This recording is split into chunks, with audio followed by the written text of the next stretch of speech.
Good evening everyone. तो welcome back to my channel petal botanist. Last class में मैंने आप लोगों को बोला था आई एम नॉट सेटिस्फाइड।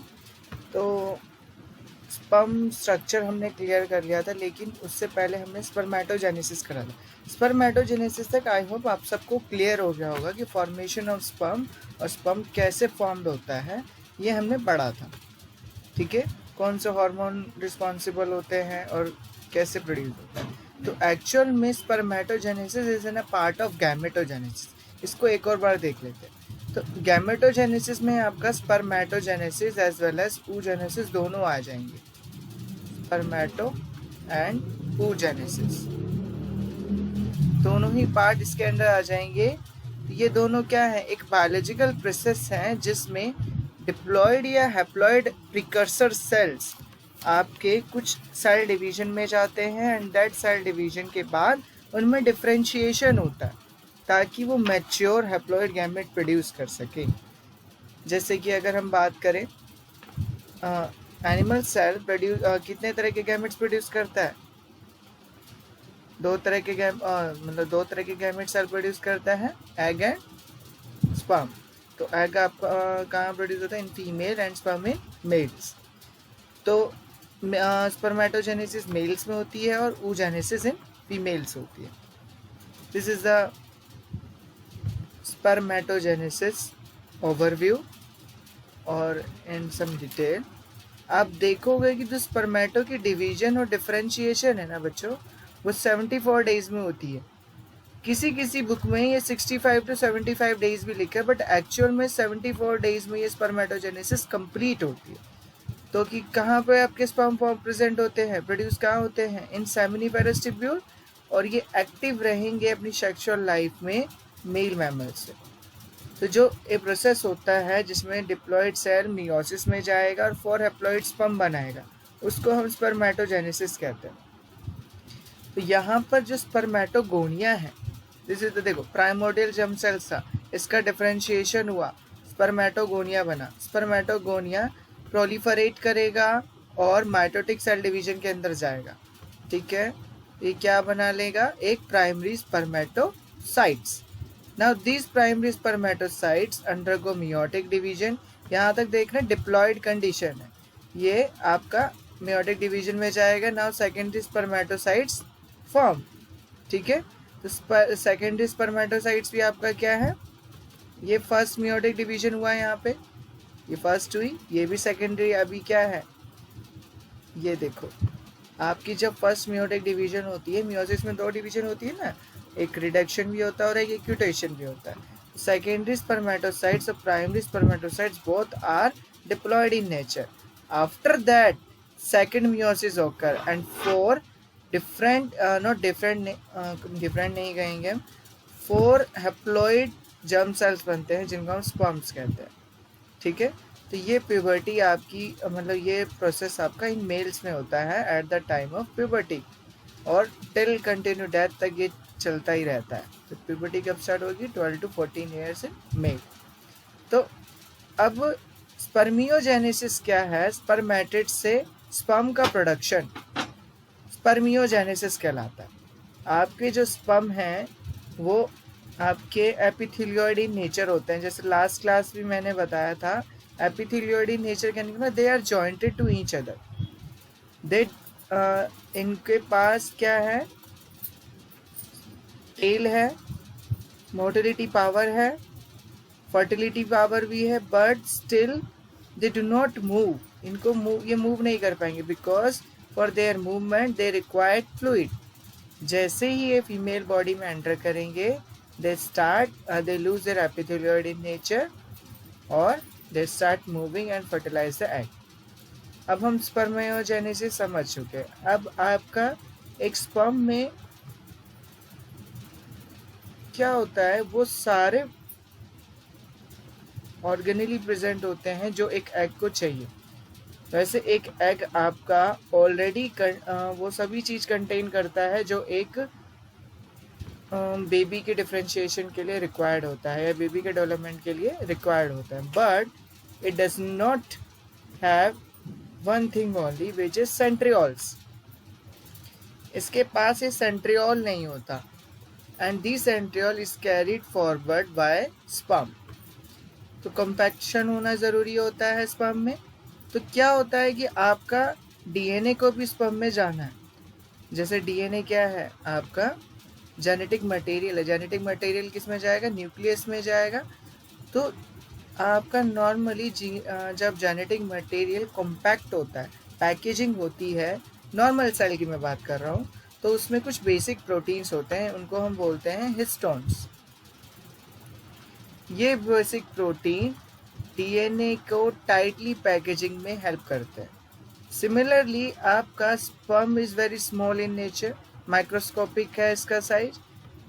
तो इसके अंदर ये प्रोटीन नहीं प्रेजेंट होता। Instead of this protein stone like proteins होते हैं, जिनको बोलते हैं प्रोटामीन्स।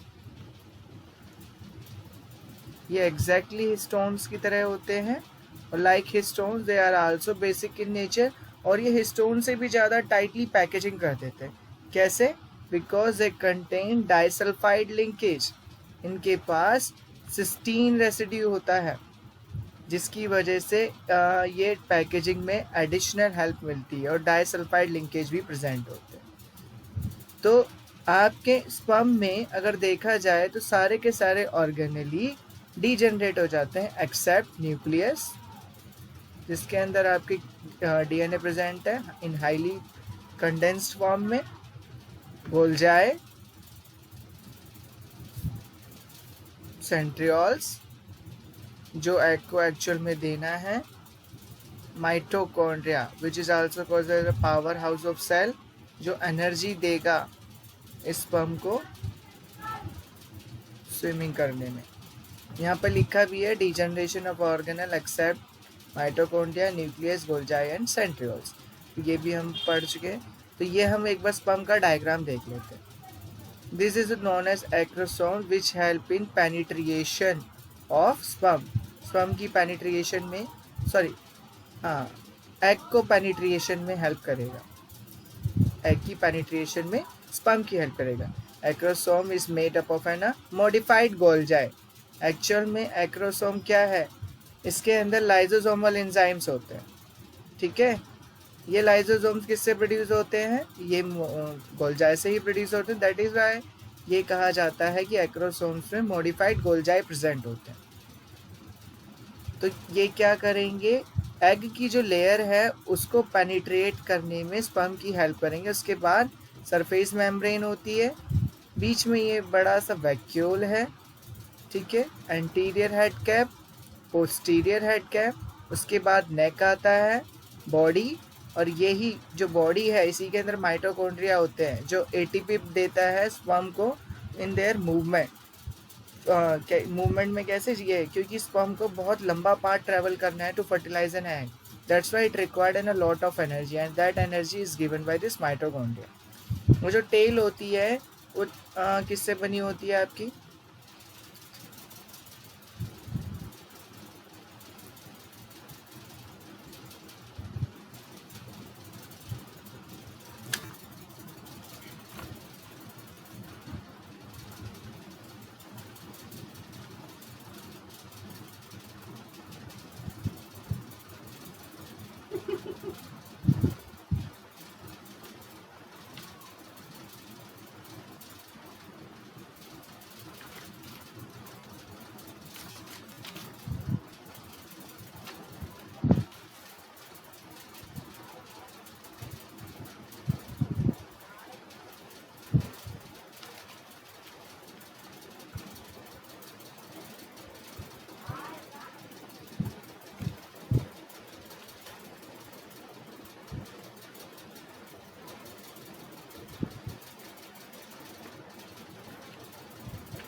तो टेल आपकी क्या करती है, जस्ट स्विमिंग में हेल्प करती है ताकि ये इजीली तरीके से ना मूव कर सके। It acting like an flagella, flagella की तरह एक्ट करती है।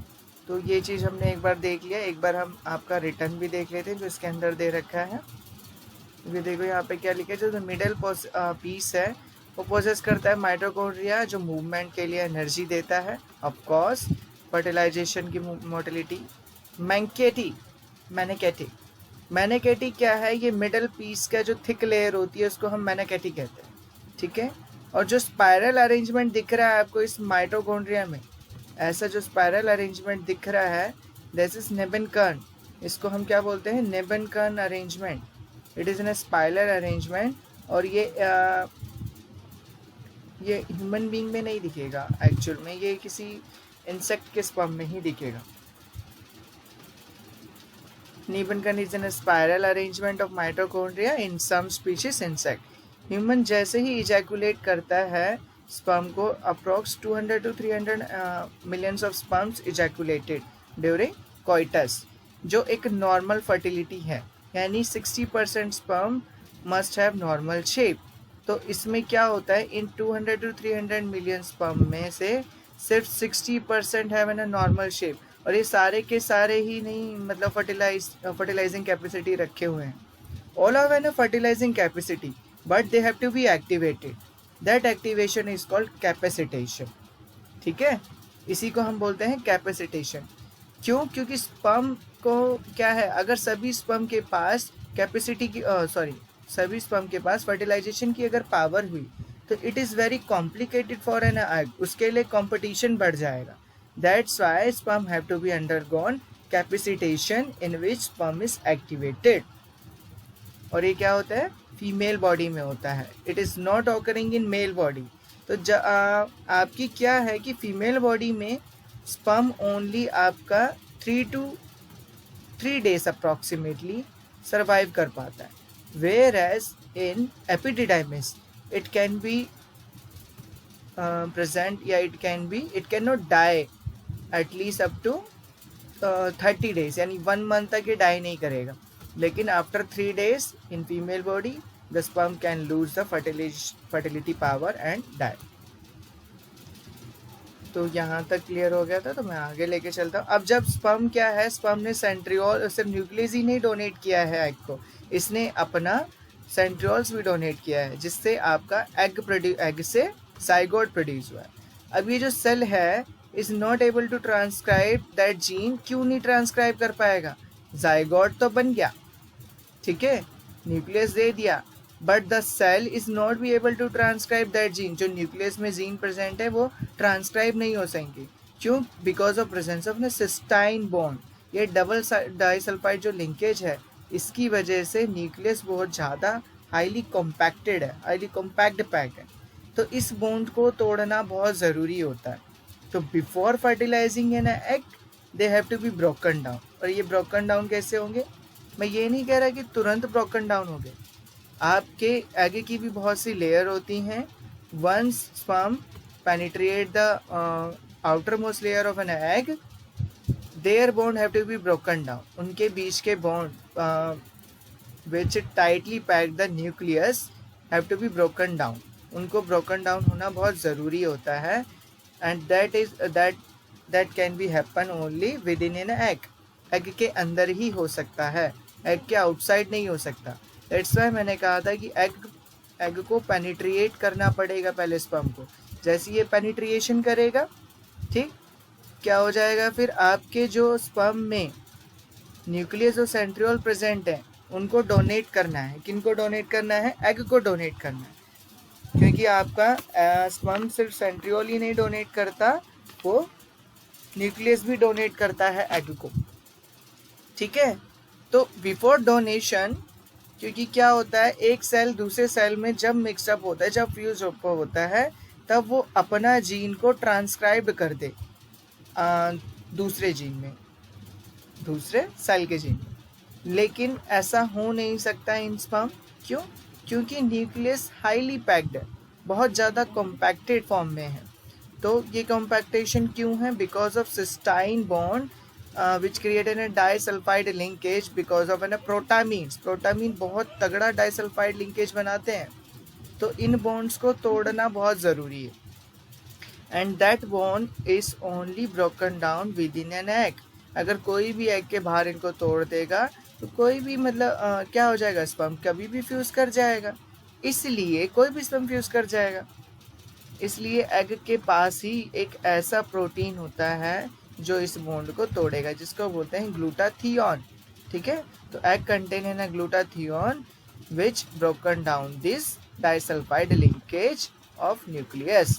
तो इस तरह की डिवीजन जो होती है इन स्पर्म में, उसमें टोटल 74 डेज लगते हैं।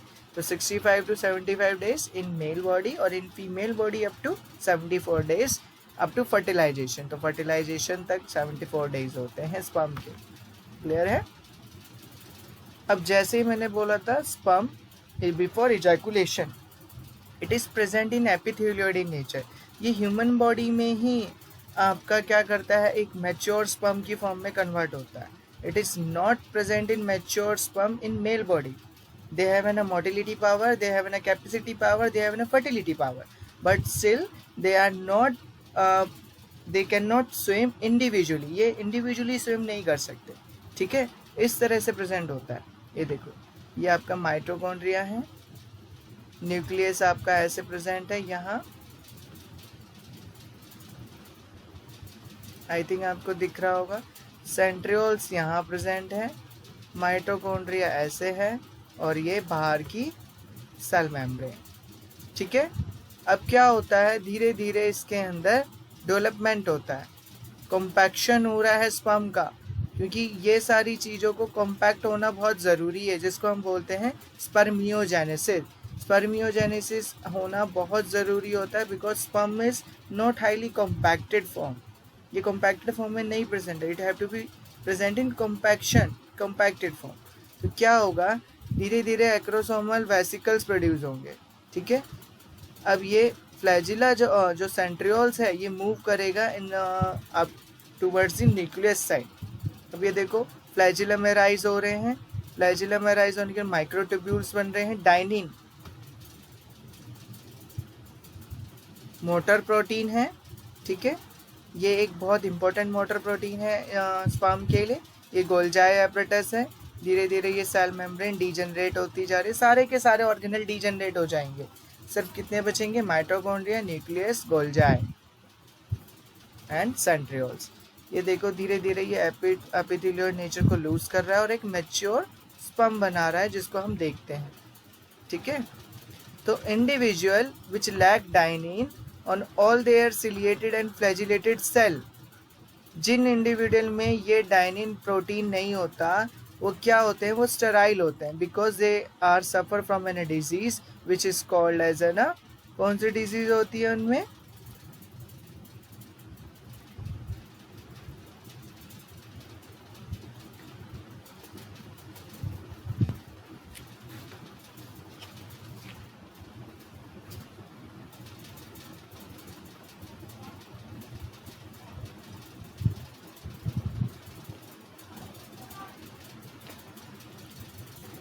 कार्टिग्नर। ऐसे ऑर्गेनिज्म एक डिजीज से सफ़र कर रहे होते हैं, दैट इज कार्टिग्नर ट्रायड। ये डिजीज में मेल ऑर्गेनिज्म आर स्टेराइल। क्यों? क्योंकि डाइनिन के प्रोटीन की लैकेज है, जिसकी वजह से sperm does not have their acquired their motility power. ठीक है, तो फ्लैजिलर रिएक्शन के लिए इसको एक मोटर प्रोटीन चाहिए होता है, इसलिए इसको बोलते हैं डाइनिन।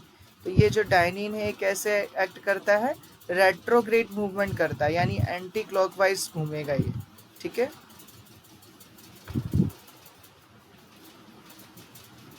और ये ब्रोंकियल इन्फेक्शन को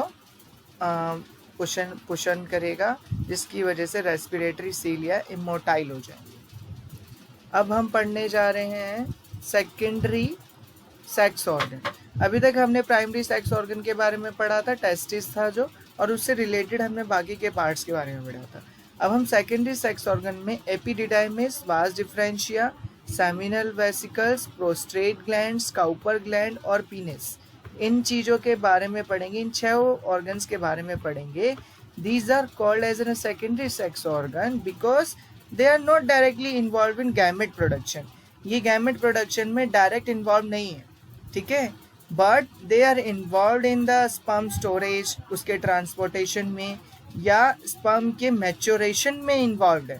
that's why they are called as secondary sex organ. तो तो पहला लेके चलते हैं एपिडिडाइमिस। तो आपने टेस्टिकल के ऊपर एक हाईली कॉन्वोल्यूटेड टिब्यूल्स देखे होंगे, ठीक है, डायग्राम्स में मैंने आपको शो करे थे। ये हाईली कॉन्वोल्यूटेड टिब्यूल्स ही एपिडिडाइमिस होते हैं। तो इनका approximately size 7 to 12 centimetre long होता है, हाईली कॉन्वोल्यूटेड है, which attach to the testis and together with testis they form an testicles, ठीक है। तो these are the recycling centre. Epididymis is an recycling centre. मैंने फर्स्ट क्लास में भी बताया था कि स्पर्म रिसाइकल्ड होते हैं। Sperms are produce continuously and continuously going also in recycling process and this recycling process is occurring in epididymis. यही वो जगह है जहाँ पर स्पर्म रिसाइकल्ड होते रहते हैं बार बार। तो एक्चुअल में टेम्परेरी स्टोरेज के लिए स्पर्मेटोजोआ विच आर एपिथेलियोइड स्पर्म, उनके स्पर्म की मोटिलिटी का और उसकी परसेंटेज का, यानी स्पर्म की मोटिलिटी परसेंटेज का वो चेंज होता है। कैसे चेंज हो रहा है? It increases from caput to cauda region. ये कैपट से कौड़ा रीजन तक इंक्रीज करता रहता है, यानी कौड़ा रीजन तक आपका स्पर्म के पास मोटिलिटी कैपेसिटी होती है और इसकी मोटिलिटी परसेंटेज ही बहुत इंक्रीज कर जाती है। जैसे मैंने आपको अभी बताया था थोड़ी देर पहले कि बेशक आपके टेस्टिस में not in testes, in epididymis sperm acquire their motility power but still they cannot move on their own। वो अपने आप मूव नहीं कर सकते। For their propellation they required enough fluid। Once they ejaculated out they move from their own। जैसे वो ejaculated out हो जाते हैं वो अपने आप मूव करने लग जाते हैं। तो ये फीमेल बॉडी में जैसे ही ejaculate होंगे only can survive, they can survive only up to 74 hours, only up to 3 days तक survive कर पाते हैं। Whereas in cauda region of epididymis they can survive up to 1 month। यानी cauda region में ये क्या करता है, ये स्पर्म को 1 month तक सर्वाइवल कैपेसिटी प्रोवाइड कराता है, ठीक है। तो अब हम बास डिफरेंशिया के बारे में पढ़ेंगे, जिसको हम डक्टस डिफरेंशिया भी कहते हैं, डक्टस डिफरेंस भी कहते हैं। It is about 45 centimetre long, एक पोस्टीरियर बॉडी में प्रेजेंट है एपिडिडाइमिस के, जिसमें आप देखोगे it is came with the help of spermatic cord. Spermatic cord से होता हुआ पैल्विक रीजन में एंटर करता है, यानी पैल्विक कैविटी में। आप यूरेटर के पास एक लूप सा देखोगे जो पास ऑन होता है साइड से और उसके पोस्टीरियर सरफेस पे डाउन जाता है, दैट इज वास डिफरेंशिया, ठीक है। अब इट इज क्या है, it is a dilated terminal portion of जो टर्मिनल पोर्शन है, डायलेटेड टर्मिनल पोर्शन है डक्टस डिफरेंस का या वास डिफरेंस का, वो एम्पुलर रीजन है। It is also called as secondary storehouse for sperm, ठीक है। वेसिक्टोमी जिसमें परमानेंट मेथड होता है कॉन्ट्रासेप्शन का, इन मेल्स वास डिफरेंशिया को ही कट किया जाता है और टाई अप कर दिया जाता है, ठीक है। तो वास डिफरेंशिया क्या है? वास डिफरेंशिया एक म्यूकस कंटेन करता है।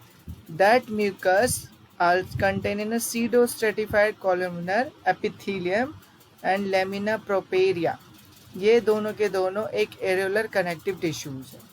ये क्या करेंगे, ये 3 स्मूथ लेयर को कंपोज करेंगे। जो मस्कुलरिस की जो 3 लेयर्स हैं उसको कंपोज करेंगे, इनर, आउटर एंड लॉन्गिट्यूडनल, और इनके बीच में एक मिडल लेयर होती है जो सर्कुलर कहलाती है, ठीक है।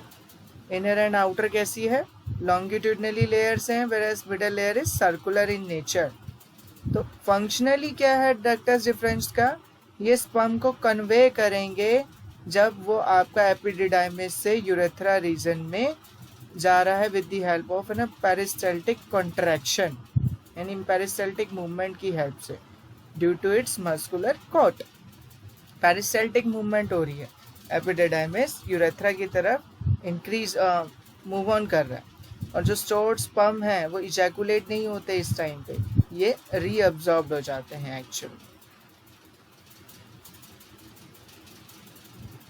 तो अब हम लेके चलते हैं सेमिनल वेसिकल की तरफ। तो these are the seminal vesicle, somatic cells से बने होते हैं, which do not divide in mature testes. ये डिवाइड नहीं होते मैच्योर टेस्टिस में, क्योंकि already they are divided enough, ये मैच्योर हो चुके हैं. This is a left ureter, ठीक है. This is a hip bone. ये आपका प्रोस्ट्रेट है, ये prostatic urethra, bulb of penis. These are ejaculatory duct, seminal vesicle duct. These are seminal vesicle, ठीक है. और ये है डक्टस एफ्रेंशिया का एम्पुलर रीजन, जहाँ पर क्या हो जाता है डक्टस एम्पुला को, वो डायलेटेड हो जाता है टर्मिनल रीजन में जाके, ठीक है. And this is the right Vasa difference. जैसे बोला था ना, यूरेटर के चारों ओर एक लूप सा बना लेता है, ये देखो, ठीक है.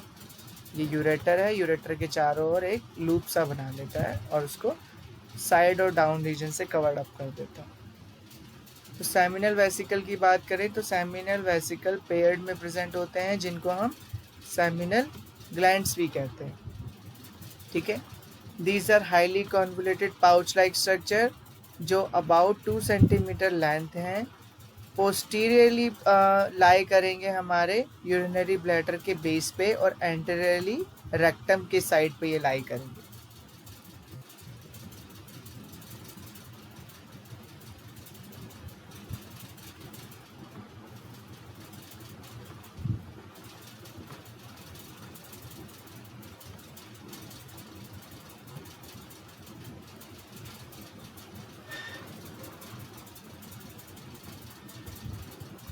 तो these also secrete है ना अल्कलाइन विस्कस फ्लूइड जो फ्रुक्टोज कंटेन करता है, यानी एक मोनोसैकेराइड शुगर है दैट कंटेन है प्रोस्टाग्लैंडिन्स और क्लोटिंग प्रोटीन्स को कंटेन करेगा. It is not present in females and during abuse में ओनली दिस प्रोटीन, ये फ्रुक्टोज ही होता है आपका जो फॉरेंसिक में हेल्प करता है, ठीक है. This fructose is use for ATP production by sperm. जो अल्कलाइन नेचर है सेमिनल फ्लूइड का, वो एसिडिक इन्वायरमेंट को न्यूट्रलाइज करने में हेल्प करेगा मेल यूरेथ्रा और फीमेल रिप्रोडक्टिव ट्रैक्ट के अंदर जो प्रेजेंट होती है, ठीक है. अभी जो प्रोस्टाग्लैंडिन्स हैं, ठीक है, फ्रुक्टोज हो गया, प्रोस्टाग्लैंडिन्स और क्लोटिंग प्रोटीन. फ्रुक्टोज ने तो क्या करा, एटीपी दी स्पर्म को, ठीक है, एटीपी का प्रोडक्शन करा. और जो अल्कलाइन नेचर है वो क्या कर रहा है, न्यूट्रलाइजेशन कर रहा है एसिडिक इन्वायरमेंट को मेल यूरेथ्रा के और फीमेल रिप्रोडक्टिव ट्रैक्ट दोनों के, ठीक है. अब प्रोस्टाग्लैंडिन जो है ये स्पर्म की मोटिलिटी में कंट्रीब्यूट करेंगे और उसको वायबल बनाएंगे, और साथ में स्टिमुलेशन करेंगे कुछ स्मूथ मसल्स कॉन्ट्रैक्शन का, जिसमें फीमेल रिप्रोडक्टिव ट्रैक्ट है. यानी during coitus prostaglandins contribute to sperm motility, sperm की मोटिलिटी को इंक्रीज करेंगे, उन्हें वायबिलिटी प्रोवाइड करेंगे, और एक केमिकल रिलीज करेंगे, एक स्टिमुलेट करेंगे. किसको स्टिमुलेट करेंगे, फीमेल रिप्रोडक्टिव ट्रैक्ट्स की जो मसल्स हैं उनके कॉन्ट्रैक्शन के लिए उनको स्टिमुलेट करेंगे, उनको ज़बरदस्ती कॉन्ट्रैक्ट कराएंगे. द क्लोटिंग प्रोटीन, अब ये जो क्लोटिंग प्रोटीन की बात करें, ये क्या करेगा, इस सीमन को कोगुलेट करेगा जब वो इजैकुलेट हो जाएगा आपके, ओके. तो fluid secreted by seminal vesicle normally consist 60 to 70% of the volume of semen. ये 60 to 70% वॉल्यूम सीमन का कंटेन करता है, ठीक है. Prostate gland which is removed during orchidectomy. ये प्रोस्टेट क्या है, एक सिंगल डोनेट शेप का ग्लैंड है जो हाफी गोल्फ की बॉल के साइज का अप्रॉक्सीमेटली प्रेजेंट होता है, ठीक है. It is present inferiorly urinary bladder पे और सराउंड द प्रोस्टेटिक यूरेथ्रा, ठीक है. अब प्रोस्टेटिक यूरेथ्रा के चारों तरफ प्रेजेंट है, that's why they have an a donate shape like structure. Clear. ये देखो, तो प्रोस्टेट धीरे धीरे इंक्रीज करेगा बर्थ टू प्यूबर्टी रीजन तक. प्यूबर्टी तक ये फुली इंक्रीज हो जाता है, लेकिन उस तक ये धीरे धीरे इसका साइज इंक्रीज करेगा। ये एक्सपैंड होता है up to an age of 30, ठीक है, जिसके बाद ये टिपिकली सेम साइज का रहेगा अबाउट 45 एज का, और फिर उसका इनलार्जमेंट हो सकता है। ऐसा नहीं है कि इनलार्जमेंट नहीं होगा। That's why prostate gland have to be remove during cancer. मतलब कोई अगर मेल रिप्रोडक्टिव कैंसर है तो उसमें हम यही रिमूव करते हैं, ज़्यादातर प्रोस्टेट कैंसर ही होते हैं, ठीक है। तो इनलार्जमेंट आप का वो हो जाती है बाद में होती है after 45 as.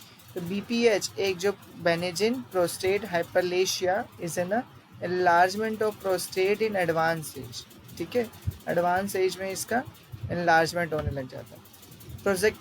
Prostatectomy surgical removal of prostate gland. तो प्रोस्टेट क्या करेगा, ये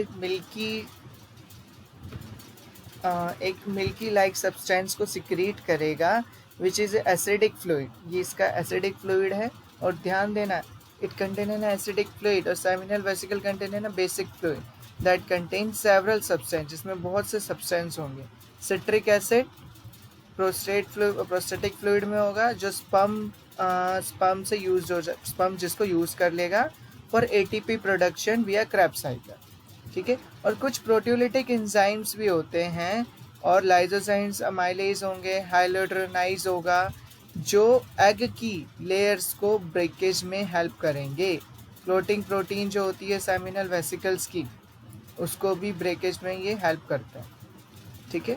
जो फंक्शन है एसिड फॉस्फेटेज का वो क्लियर नहीं है कि प्रोस्टेट उसमें क्या हेल्प करता है, बट फिर भी मतलब यही होता है कि it provide an acidic environment. Seminal plasmin prostatic fluid जो सेमिनल प्लाज्मिन में प्रेजेंट है वो एंटीबायोटिक की तरह हेल्प करेगा, इट किल द बैक्टीरिया। अब जो सेमिनल प्लाज्मिन है also help in decreasing the number of natural occurring bacteria in semen and in lower female reproductive tract. It only acts as an antibiotic. Bacteria को किल करेगा in female reproductive system और in male. तो secretion जो होता है prostate का, prostate जब secrete करता है प्रोस्टेटिक यूरेथ्रा के जरिए, तो ये प्रोस्टेटिक डक्ट कंटेन करता है, ठीक है।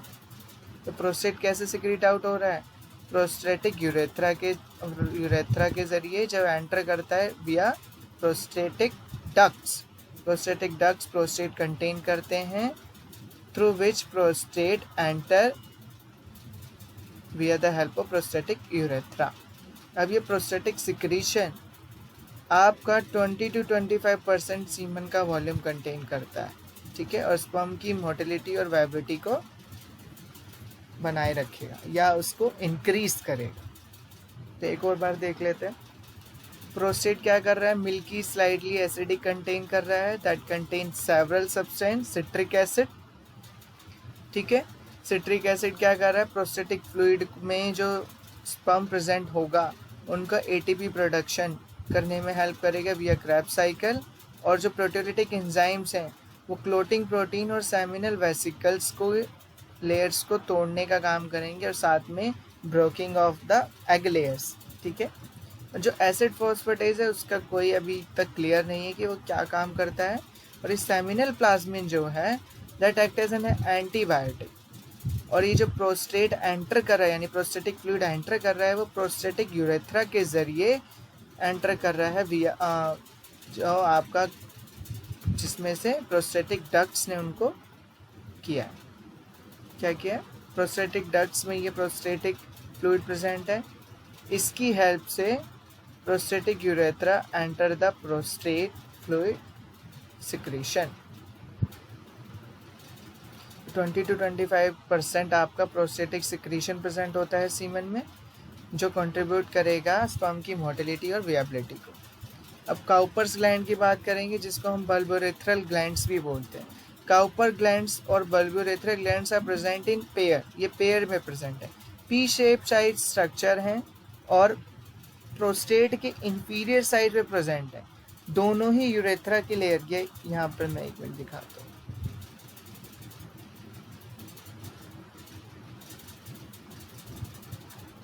इसमें नहीं शो हो रखा, बट यहाँ पे और प्रेजेंट होता है, ये रहा,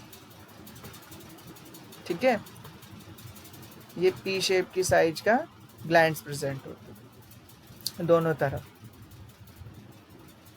दे are located inferior to the prostate, prostate के इंफीरियर साइड प्रेजेंट होता है on either side of membrane urethra में, यूरेथ्रा की दोनों मेम्ब्रेन के तरफ प्रेजेंट होते हैं। और ये जो डक्ट हैं ये स्पॉन्जी यूरेथ्रा में ओपन अप होंगे, देखो दोनों ही इसमें ओपन अप हो रहे हैं। During sexual arousal, sexual arousal के दौरान ये एल्कलाइन फ्लूइड को सिक्रीट करेंगे यूरेथ्रा में, जो प्रोटेक्ट करेगा स्पर्म के पैसेज को by neutralizing acid from urine, urine से जो एसिडिक नेचर प्रेजेंट है यूरेथ्रा में उसको न्यूट्रलाइजेशन करने में ये हेल्प करता है, ठीक है। साथ में ये म्यूकस भी रिलीज करेगा जो लुब्रिकेशन करेगा पीनिस को, और इनर लाइनिंग ऑफ यूरेथ्रा, जो यूरेथ्रा की इनर लाइनिंग है उसको भी लुब्रिकेट में हेल्प करेगा, उसके भी लुब्रिकेशन में हेल्प करेगा, जिसकी वजह से स्पर्म का जो डैमेज है ड्यूरिंग एजैकुलेशन बहुत कम हो जाता है। अब पीनिस की बात करेंगे जिसको हम मेल कॉपुलेटरी ऑर्गन भी कहते हैं। जो ये पीनिस है ये यूरेथ्रा कंटेन करता है और ये एक पैसेज है जिसके ज़रिए सीमन इजैकुलेटेड होता है और यूरिन एक्सक्रीट आउट होती है। It is cylindrical in shape और बॉडी में कंसिस्ट होता है ग्लैंड प्लानिस एंड ए रूट, एक रूट के फॉर्म में। यूरिनोजेनिटल डक्ट है। जो बॉडी है पीनिस की वो 3 सिलेंड्रिकल मासेस कंटेन करती है टिश्यूज़ के, जो सराउंडेड है ट्यूनिका अल्बुजिनिया के फाइब्रस टिश्यूज से, ठीक है, उसको हम ट्यूनिका अल्बुजिनिया कहते हैं। अब जो 2 डर्सोलेटरल मासेस हैं उनको हम बोलेंगे कॉर्पा कैवर्नोसा। अब जो स्मॉलर मिड वेंट्रल मास है उसको बोलेंगे कॉर्पस स्पॉन्जिगोसम। ये स्पॉन्जी यूरेथ्रा कंटेन करता है जो इजैकुलेशन में हमेशा ओपन अप रहेगा। अब जो स्किन है और जो सबक्यूटेनियस लेयर होती है जो इनक्लोज करेगी इन तीनों मासेस को, कौन से तीनों masses, corpus cavernosa, corpus spongiosum और थर्ड वन इज डोर्सल वेट्रल। देखो कॉर्पा कैवर्नोसा की 2 डोर्सल वेट्रल मासेस होती हैं और एक होता है कॉर्पस स्पॉन्जियोसम। कॉर्पा कैवर्नोसा आउटसाइड और इनर साइड प्रेजेंट है, बीच में जो लेयर है दैट इज स्पॉन्जी लेयर, ठीक है। इन तीनों को जो कवर्ड अप करेगा, इन तीनों की जो सबक्यूटेनियस लेयर है वो इनक्लोज रहेंगी स्किन से, which consist of an erectile tissue, जिसमें आपके इरेक्टाइल टिश्यूज होते हैं। ये इरेक्टाइल टिश्यूज बहुत सारे वेस्कुलर स्पेसेस को कंटेन करेंगे जिसमें ब्लड साइनेंसेस प्रेजेंट होंगी जो अनलाइंड है एंडोथीलियल सेल से और साथ में स्मूथ मसल से भी चारों तरफ प्रेजेंट है। ये स्मूथ मसल्स क्या करेंगी, इनवॉलेंटरी एक्शंस करेंगी और यही साथ में इलास्टिक कनेक्टिव टिश्यूज प्रेजेंट होती हैं। During ejaculation if they do not contain an elastic connective tissue they cannot be ejaculated and sperm, ठीक है। तो डिस्टल एंड है कॉर्पस स्पॉन्जियोसम का वो थोड़ा सा बड़ा होगा एंड कॉल जिसको हम बोलते हैं ग्लैंड्स पेनिस, और ये कोरोना का मार्जिन को फॉर्म करेगा। अब जो डिस्टल यूरेथ्रा है वो एनलार्ज करेगा ग्लैंड पेनिस में और एक टर्मिनल स्लिट लाइक ओपनिंग बनाएगा जिसको हम बोलते हैं यूरेथ्रल ओरिफिस। अब ये जो ग्लैंड्स है ये अनसर्कमसाइज पेनिस में क्लियरली दिखता है, यानी जिसको फोरस्किन कहते हैं, ठीक है, विच इज रिमूव्ड। तो सर्कमसिजन क्या है, सर्जिकल रिमूवल ऑफ फोरस्किन।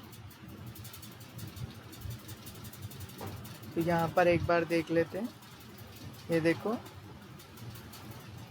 कॉर्पा कैवोमासा दोनों लेयर प्रेजेंट हैं और बीच में जो आपके स्पॉन्जी लेयर है वो ये है, ठीक है, स्पॉन्जी यूरेथ्रा जिसको कहते हैं। कोरोना यहाँ है और इसको ग्लैंड पेनिस कहते हैं। Foreskin have to be remove during copulation.